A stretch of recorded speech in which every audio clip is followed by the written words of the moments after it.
Hey everybody, welcome to Eat Well, and today we're going to talk about Sexy Glow. It's a level up healthy lifestyle plan that I developed with Dr. Homer Lim.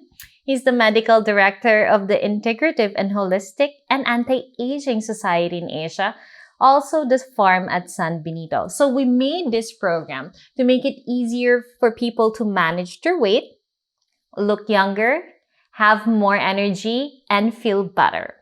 So the premise for this plan is that you eat better, not less. So the premise behind the program is intermittent fasting, now popularly known as intuitive fasting. The idea behind it is that the body is mostly at rest or in a fast throughout the day so that it could effectively perform its other functions outside digesting and integrating nutrients such as mental focus, internal organ repair, cell regeneration. Now, see, if our body's digesting, 80% of our energy goes through digestion. So that's why it's not really advisable to be multitasking or to be doing anything outside just having your meal. And this is why we recommend an 18-hour resting period and just a 6-hour feeding period. However, this is not strict. Feel free to push forward or cut back depending on where you are or how busy you are throughout the day. Because of course, like every day, our calorie needs also varies. So feel free to push it back to 16 hours and eat for like 7 to 8 hours. And just go along. And if you feel like you over binged throughout the day or you just overindulge, because of course, food is not just physical or physiological, it's not just fuel, it's also social and emotional. That's completely fine. Just carry over the next day. And it's like I said, it's not a diet, it's a lifestyle. So let's begin with breakfast. Ideally, you skip it because like I said, you start at noon and you end before 7 p.m. But again, a lot of people can't give up breakfast, or some of us just really need it for some really busy days. So what kind of breakfast can you have? Well, ideally, these are food that won't totally break you out of the fast. And I recommend a fruit-free green juice or a smoothie. A smoothie if you need something filling, or you can have a handful of raw roasted nuts.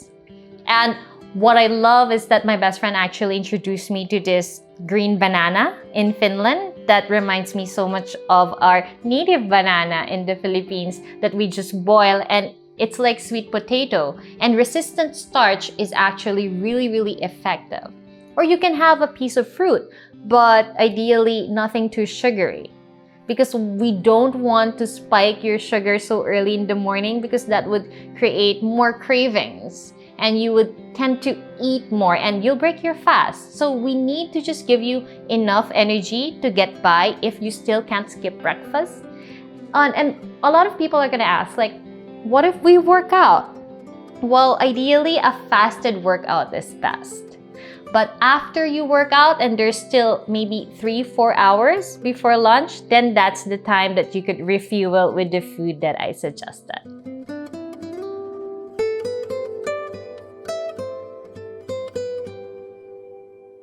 Now going to drinks. Say that you don't need food for breakfast, but you need to have a steaming hot of coffee. That's even better because then you can have a tablespoon of, say, MCT coconut oil with it, which would fuel you throughout the day.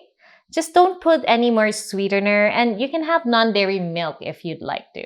If you have access to fresh coconut milk, even better, then you can skip the MCT coconut oil.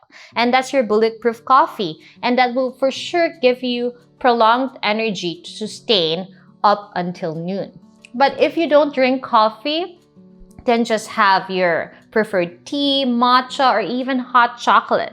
Just ideally, we recommend that you skip the sweetener during this time. Now let's go to lunch. Now for lunch, you could have our suggested healthy plate. And we're not strict about counting calories because like I said, not all calories are created equal. There are high-calorie food that are digested well and are burnt easily, and there are low-calorie food that just converts directly to sugar and gets stored as fat. So in this case, it's not calorie per calorie, but it's more like what kind of calorie, the quality of that calorie. And because of that, like, we have developed a very simple and relatable plate system as a guideline for you. So half of your plate would be made of non-starchy, fibrous vegetables. Make it as colorful as you want. Now you could have a salad, or you could have roasted vegetable, steamed, whichever you want them to be, or even stewed. And then a third would be your choice of clean protein. Well, since I'm plant-based, I usually then choose tofu or lentils or even other protein-rich grains. And then a third would be your complex carbs or your resistant starch. Then that would be brown rice, gluten-free pasta or lentil-based pasta, or even sourdough rye bread. And on the side, now, I'm really an advocate of fermented food because gut health is really the basis of maintaining a healthy lifestyle. So have a side of fermented food such as kimchi, sauerkraut, or pickled vegetables. Now let's go to snack. So again, snacks are optional. And ideally, you won't have to have one every day. But if you do, wait 4 hours after lunch. That way, your blood sugar would be low enough and would need that lift or that extra energy. Now, this is the time to have something sweet, such as fruit, or if you really have to have that dessert, now's the time to have it. It would also keep you satiated enough so that when you come to dinner, which is before 6 p.m., you're not too hungry. So again, like, have your snack when you've had a particularly strenuous day that you need that calorie up. So for dinner, it's not so different from our plate system for lunch. Only this time, instead of adding a third of grains, we'll just do half and half. So one half is your fibrous, less starchy greens, and then the other half would be your clean protein. And then now, why are we removing complex carbohydrates from dinner? Well, that's because we want you to be able to sleep early. And having energy-dense food will give you too much of that energy that you might actually not be able to sleep because you're up and you feel active and you want to do things. It would also help the melatonin to continue rising. So it supports melatonin. So that's why we want it to just be clean protein and, your fibrous greens. Let's talk about why we're recommending this. Again, the premise behind this platform is that we, as much as possible, want to imitate the state of fast, even when you eat. And that's why the food that we are encouraging are easily digestible, nutrient-dense, because then your body doesn't take too long digesting it and integrating nutrients from it. And notice that we're very big on fiber-rich food. Now, why is this? Our gut is literally made of trillions of bacteria. And this bacteria dictates your immunity. 60% of your immunity is manufactured by the gut. Your gut also is responsible for your mood. So your happy hormone comes from there. And your gut is also the one dictating the metabolism. So your inflammation level. And the good bacteria, they love fiber. And that's why what is fiber-rich food? Plant-based, whole grains. And that's why our program is very rich on that, with only some allotment for fatty protein as a treat. Now, what if you want to treat yourself? Well, you have the weekends to maybe give yourself more leeway, but there's so many ways to play around our program. Again, it's not restrictive. We're not telling you not to have any kind of food. We're not telling you to quit a food group or an ingredient. We're just encouraging that you eat it when you can best, and you have more of food that supports your digestion.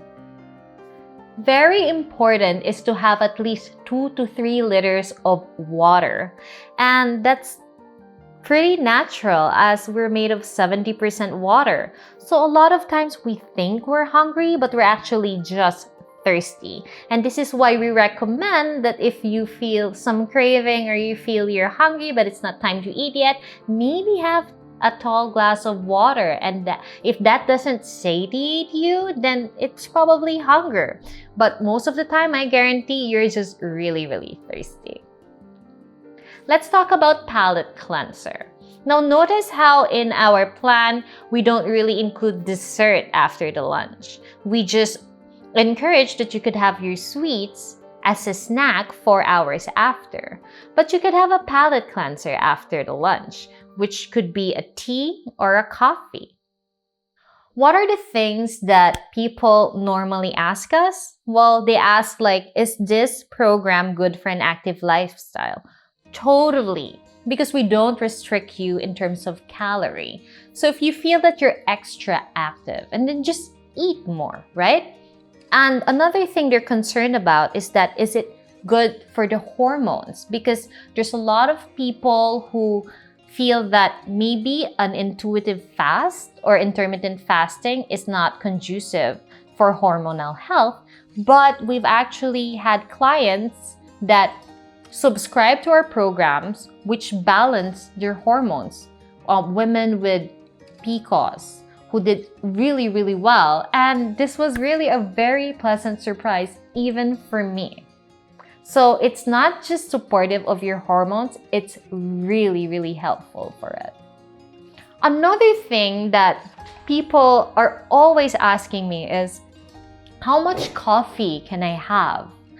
And in the beginning, at least in the first 5 days, we really tell them, stay off coffee for the first 5 days. And this would really detox the liver, especially if you've been having too much of it for so many years. And during these 5 days, everyone who followed it strictly noticed that their energy was more consistent. It wasn't spiking and crashing. Because what caffeine does is it brings you up and then it'll bring you down. And this causes adrenal fatigue. It's also going to dehydrate you. And yes, it's an appetite suppressant, but it can cause inflammation. So what happens is that you're not eating food because coffee suppresses your appetite, but because you're inflamed, you're bloated. So you're gassy, which is not the best state to be. And then after 5 days, then have your coffee at noon ideally, or in the morning. But try not to have it after lunch so that it also doesn't interrupt the melatonin production and that you're able to rest and really sleep. What do we recommend to replace coffee with? When I was in that journey, Dr. Homer put me on a ginger tea replacement. And in the beginning, I was skeptical. I was like, ginger could never replace my coffee. But surprisingly, it did. It was warming. And the happy side effect was it was also an anti-bloat, an anti-inflammatory. So I didn't have gas and I was more toned and I wasn't also dehydrated. So if there's one thing I can recommend that you switch to when you're in a coffee break, it would definitely be ginger. But then you have also other alternatives that's non-caffeinated, like chicory and all this beautiful peppermint, lemongrass, right? So play with it.